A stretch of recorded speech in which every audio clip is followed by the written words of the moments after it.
மன் தஸப்பஹ, யார் காலை நேரத்திலே 7 அஜ்வாவுடைய ஈச்சப்பழத்தை சாப்பிடுகிறாரோ, காலை நேரம் என்று சொன்னால் ஃபஜ்ருடைய நேரத்திலிருந்து சூரியன் உதயமாகும் வரை உள்ள அந்த இடைப்பட்ட நேரத்திற்கு தான் சொல்லப்படும்.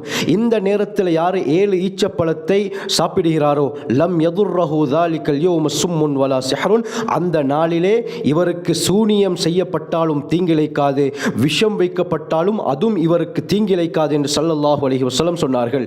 இந்த அளவுக்கு ஒரு ஆச்சரியமான குணம் கொண்டது தான் இந்த அஜ்வாவுடைய ஈச்சப்பழம். கண்ணியமானவர்களே, அபூ தாவூத், நசாயி, தாரிமி, முஸன்னஃப் அப்துர் ரஸாக், முஸன்னஃப் இப்னி அபி ஷைபா போன்ற ஹதீஸ் கிரந்தங்களிலே பதியப்பட்டிருக்கக்கூடிய ரிவாயத். இமாம் அல்பானி ரஹ்மத்துல்லாஹி அலைஹி இந்த ஹதீஸை ஸஹீஹ் என்று சொல்றாங்க. ஸல்லல்லாஹு அலைஹி வஸல்லம் சொன்னார்கள், அல் அஜ்வத்து மினல் ஜன்னா, இந்த அஜ்வா ஈச்சப்பழம் சுவர்க்கத்திலிருந்து வந்தது.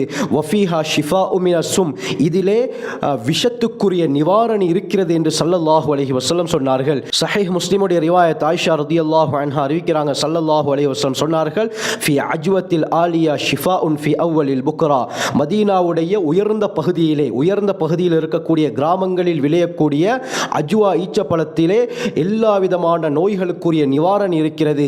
எப்பொழுது சாப்பிட்டால் ஃபி அவ்வலில் புக்ரா, அதிகாலையுடைய ஆரம்ப நேரத்திலே சாப்பிடுபவர்களுக்கு இதிலே நோய் நிவாரணி இருக்கிறது என்று ஸல்லல்லாஹு அலைஹி வஸல்லம் சொல்லியிருக்கிறார்கள்.